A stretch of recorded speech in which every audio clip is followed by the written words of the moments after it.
Uncle Linux. I'm a reenactor. And for 36 years, I used my hobby of historical reenactment on the weekends to bring the subject to life for my students in the classroom. Well, I'm not in the classroom anymore, so that means I don't have to follow a curriculum. I can explore what I want to.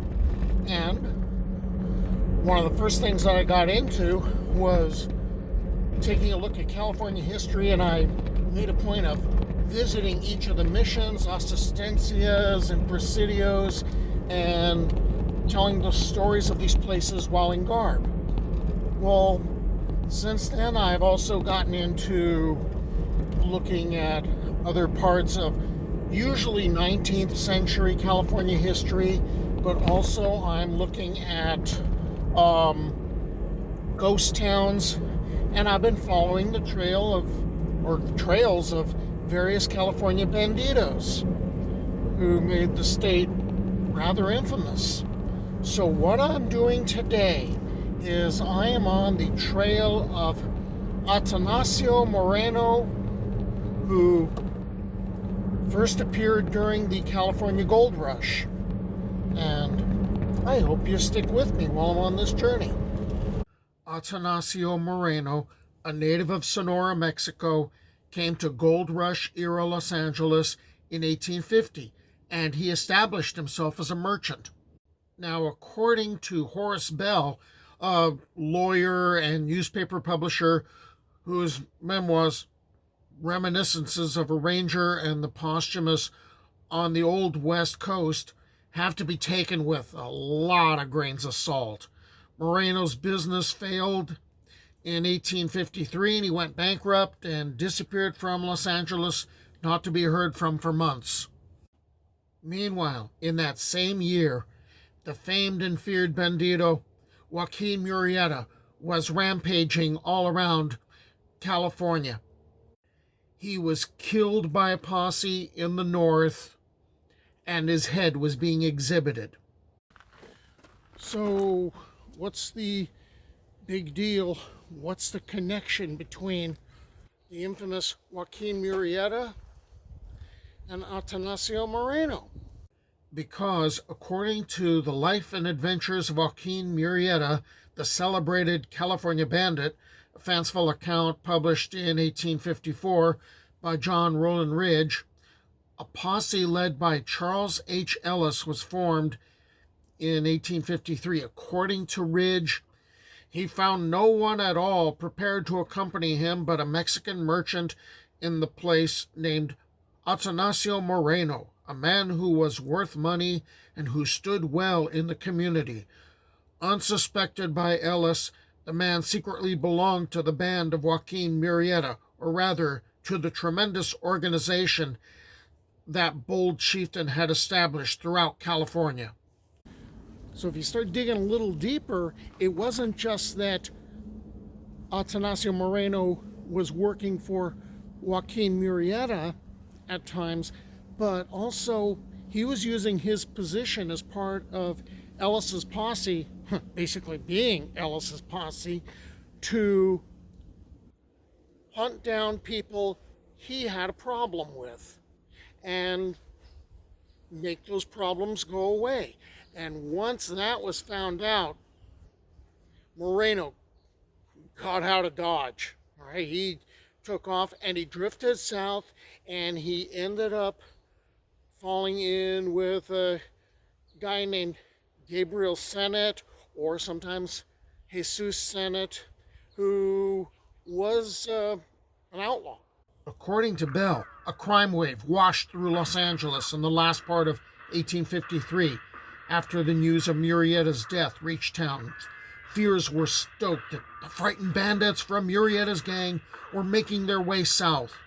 Moreover, the animated chronicler continued, the excitement and alarm was fearful. The city was actually in a state of siege. Business was at a standstill.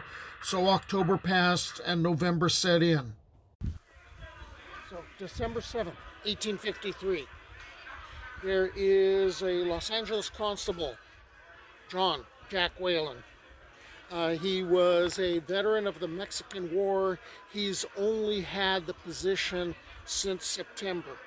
He will end up going to a part of Los Angeles called Sonora Town.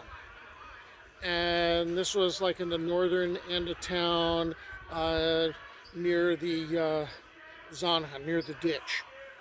And he goes there to serve a murder warrant, finds Senate gambling, walks up to Senate, doesn't pull his gun but grabs his arm, and what Senate ends up doing is plunges a knife into Wayland's chest. Wayland's dead within a few minutes, and Senate takes off across the Los Angeles River and disappears. Well,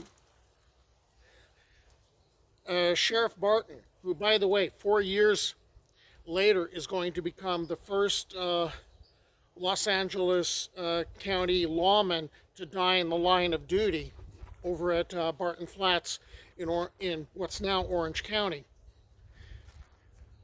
Barton has put a posse together. He's looking for Senate. There's Los Angeles Rangers, which is a militia group. They're looking for Senate. Vigilantes are getting into the mix. Nobody's finding Senate. By the way, the Los Angeles Star is stirring up basically a lot of hate. The paper is pointing out that this couldn't have happened. This murder of a constable couldn't have happened without some complicity, and that there was about 20 people who were in the saloon when Wayland was stabbed, and none of them did anything about it or said anything about it, and this is why Senate was able to get away. So now the fans of hate, or the flames of hate are being fanned, stirred up, and now what's happening is Barton ends up offering a $500 reward and places that ad in the Los Angeles Star. And the $500 reward is for Senate and another guy named Burgos. Bring them in either alive to the jail, or, hey, bring heads, and that's okay too. And the judge, Benjamin Harrison, he's trying to stop this, stop.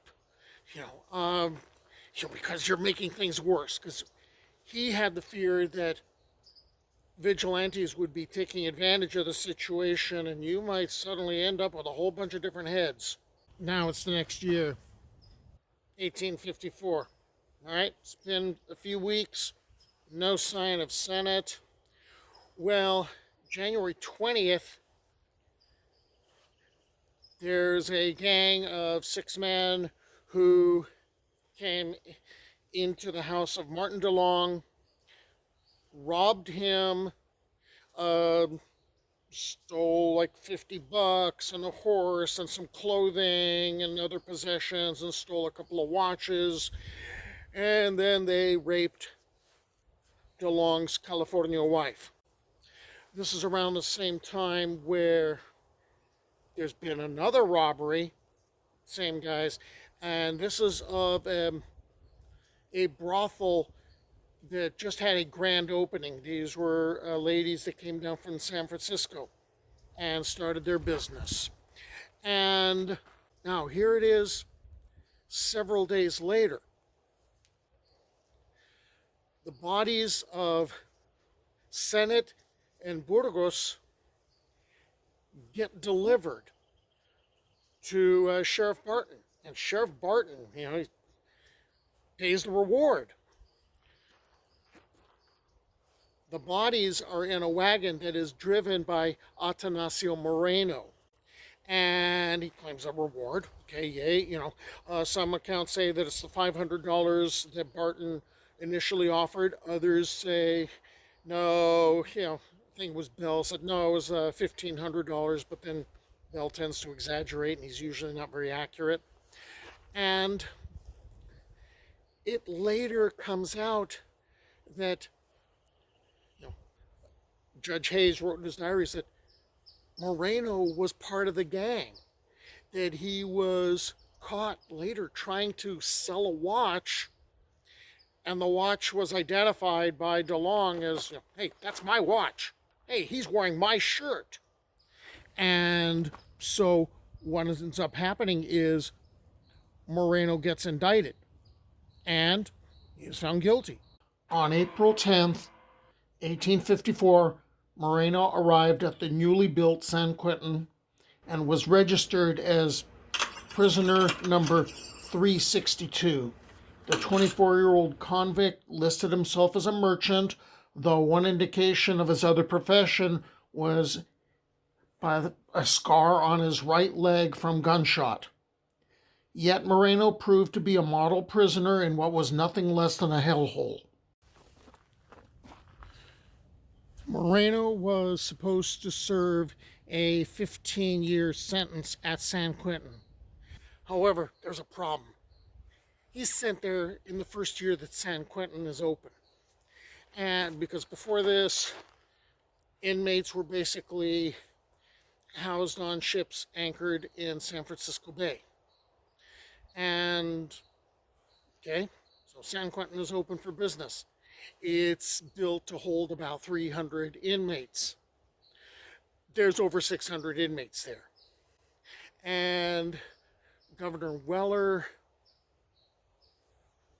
goes on a tirade about this and talks about the inhumane conditions, and that if things are going to change, he's just going to have to start releasing people. And in fact, he did, and one of the people he released was Moreno after serving only a 4-year sentence. But Moreno was warned, it's like, you're going to leave California. All right, you're just going to leave California, and that's it, and you're not coming back. So, whether he actually left the state and went to Mexico or not, he ends up in Los Angeles again, and there's a crime wave going on, and funny thing, you got vigilantes who decide they're going to clean up the calaboose, was the phrase that I read. And Moreno is part of what's being cleaned up. On December 5th, 1863, while people were being dealt with by vigilantes, Moreno was tried and convicted in the Court of Sessions, renamed the county court the following year, on a charge of grand larceny for stealing a horse. He received a sentence of 10 years at San Quentin and checked in there on the 11th as prisoner 2651. He was released in February of 1872 after serving a little over 8 years. After Atanacio Moreno's released from prison a second time, he pretty much disappears from history. So it's not known whether he goes to Mexico and actually follows the advice of the governor or wherever he ended up, but he kind of just goes away. Okay, so there's the story of Atanacio Moreno. I hope you stick around and continue to follow my journey on this YouTube channel. It'd be really cool if you subscribe to it too. Bye.